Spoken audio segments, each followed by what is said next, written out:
Bienvenue dans la boulangerie le 1955 où Stefano Gobbi nous accueille pour nous parler du pain de seigle valaisan AOP. Dans ce module, nous parlerons de fabrication, recettes et nutrition, ainsi qu'on couvrira tout sur le pain de seigle. Et si le pain de seigle est très important en Valais et qu'on a même une AOP pain de seigle valaisan, c'est parce qu'on l'utilise depuis déjà le Moyen-Âge. Les écrits, depuis 1209, attestent la présence du seigle en Valais. Et ce, parce que cette céréale était très résistante aux conditions extrêmes en montagne que nous avions ici. Donc on pouvait la cultiver et c'est pourquoi dans les villages de montagne, c'était vraiment l'aliment principal des populations. Et donc ils avaient ce qu'on appelle des fours vraiment traditionnels du village qu'ils allumaient uniquement 2 à 3 fois par année. Et ces fours, pour les utiliser et faire des pains avec, il fallait réussir à travailler la céréale locale, le seigle et également un pain qui pouvait avoir une très longue conservation. C'est comme ça qu'est né le pain de seigle. Aujourd'hui d'ailleurs, 800 ans plus tard, on a toujours la même forme et apparence du pain de seigle et les ingrédients traditionnels sont toujours utilisés. Mais on verra tous les détails avec Stefano. Je m'appelle Stefano Gobbi, je suis artisan boulanger. Je suis d'origine tessinoise et ça fait maintenant 11 ans que j'habite en Valais.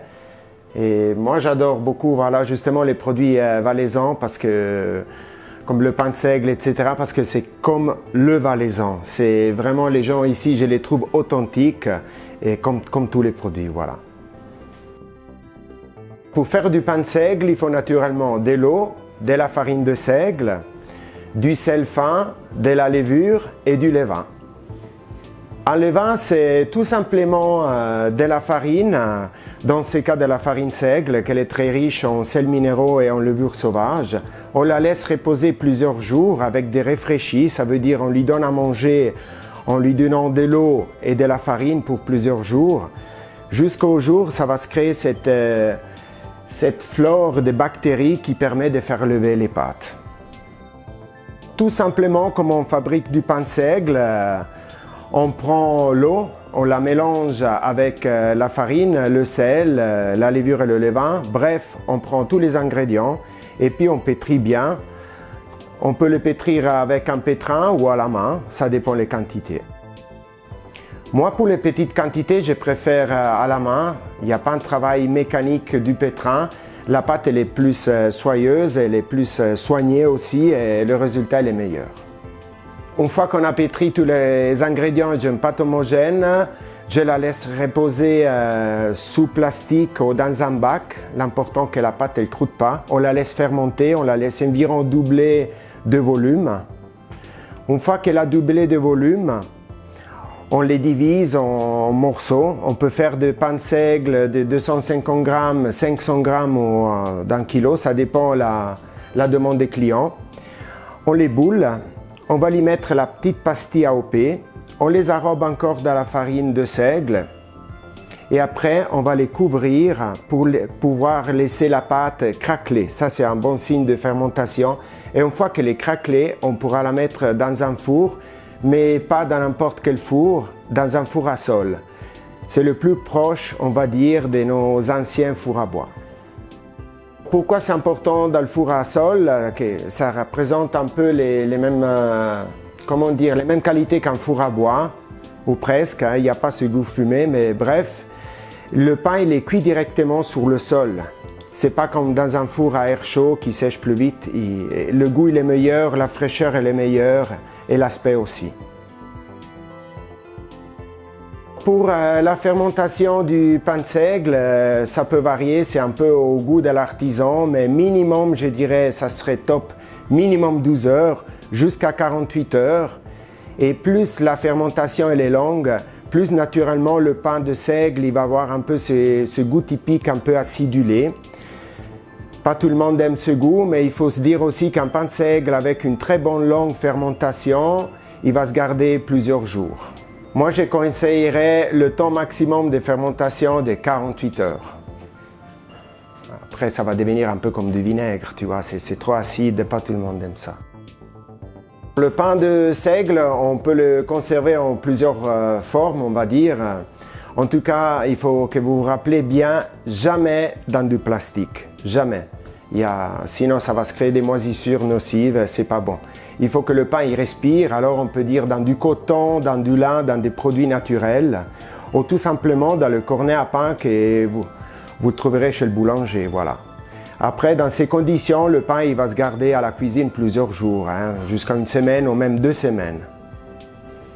Qu'est-ce qu'on peut faire avec du pain rassis, du pain seigle vieux? Voilà, on peut faire plusieurs choses. On peut faire des desserts, on peut faire aussi, par exemple, des chips. Si vous avez des invités, je vous donne quelques conseils. Vous prenez le pain de seigle rassis, vous coupez à la trancheuse à environ 1,5 mm par tranche, 2 mm maximum. Vous le posez sur un papier de cuisson, sur la plaque, vous les mettez au four à 150 degrés pendant 20-30 minutes.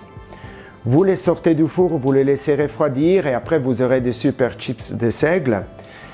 En plus, si vous les voulez un peu plus pimentés, vous pouvez faire avec du fromage valaisan par exemple. Alors avant d'aller au four, vous aspergez bien les tranches de seigle avec du fromage et puis le tour est joué. Le pain de seigle, on peut aussi le congeler dans de bonnes conditions. L'important pour le mettre au congélateur, il faudrait le congeler assez frais. Un pain de seigle valaisan AOP, il doit avoir une forme ronde, il doit avoir un aspect craquelé, en couleur un peu gris-brun. Et ça, c'est vraiment les signes d'un bon pain de seigle AOP. Le poids de pain de seigle, ça varie. Le plus petit, il fait 250 grammes. Après, il y a le moyen, 500 grammes. Et puis le plus grand, 1 kg. Pour l'AOP, naturellement, la forme, elle doit être strictement ronde. On va utiliser que des farines moulues en valet. Les seuls ingrédients qu'on pourra utiliser, c'est le sel, la levure, le levain et la farine. Alors, la farine du seigle valaisan AOP est composée du 90% de farine de seigle, donc de la farine complète de seigle, et 10% de farine de blé. On ne peut pas avoir du pain de seigle aux noix AOP parce que naturellement, on n'a pas de noix en Valais. Pour le pain de seigle AOP, naturellement, il y aura des farines que valaisannes, donc produites par des meuniers en Valais, cultivées en Valais et moulues en Valais. Comment on peut vérifier si un pain de seigle AOP, il est vraiment AOP ou pas? Il y a un cahier de charge à respecter. Il y a plusieurs contrôles par année sur place chez les artisans pour voir la provenance des farines, etc., etc. Pendant les contrôles AOP, environ une fois par année, voire plus, on contrôle du pain de seigle avec les autotaxateurs la forme, donc l'aspect, la croûte, la craquelure, la couleur, le goût, l'odorat, la réaction bouche, etc. Alors, le pain de seigle valaisan, c'est un pain très sain, déjà, et très bon pour la santé, déjà parce que c'est un pain complet. Donc, on peut dire qu'il est pauvre en sucre. Les sucres contenus dans le pain de seigle, c'est des sucres lents. Il est très riche aussi en oligo-éléments comme le zinc, le magnésium, des vitamines comme la B12 et la B6. Donc, c'est un pain très sain que je conseille à tout le monde, pas que les sportifs. Vraiment, c'est un super pain. Avec le pain de seigle, on peut faire plusieurs recettes, pas que le manger comme du pain. Moi, par exemple, tous les soirs, je prépare le bircher pour le lendemain. Et ben oui, vous avez bien entendu, dans mon bircher, moi, je vais rajouter une cuillère à soupe de farine de seigle. Justement parce que c'est très riche en oligo-éléments, vitamines, etc. Après, il y a aussi le si. Elle s'appelle comme ça la recette. Le si, c'est tout simplement du pain de seigle, du vieux pain de seigle qu'on fait tremper dans le vin rouge avec des épices, qu'on fait revenir à la poêle. Bref, j'invite tout le monde à aller regarder justement les recettes avec le pain de seigle valaisan parce qu'il y en a plusieurs pour vous faire plaisir. Est-ce que le pain de seigle contient du gluten? Bien sûr. Tous les pains de blé contiennent du gluten, mais il faut dire une chose. Justement, le seigle AOP, il a ce cahier de charge, il a cette longue fermentation qu'il faut respecter. Donc, plus la pâte subit une longue fermentation et moins il y a du gluten. Ça, c'est bien important parce qu'on a moins mal au ventre, moins à l'estomac. Donc il y a toujours du gluten, mais les intolérants au gluten, ils pourront se faire plaisir avec le pain de seigle. Juste un conseil que je veux donner, soyez sûr d'acheter peut-être du pain de seigle justement AOP. Comme ça, vous êtes sûr qu'il respecte cette cahier de charge.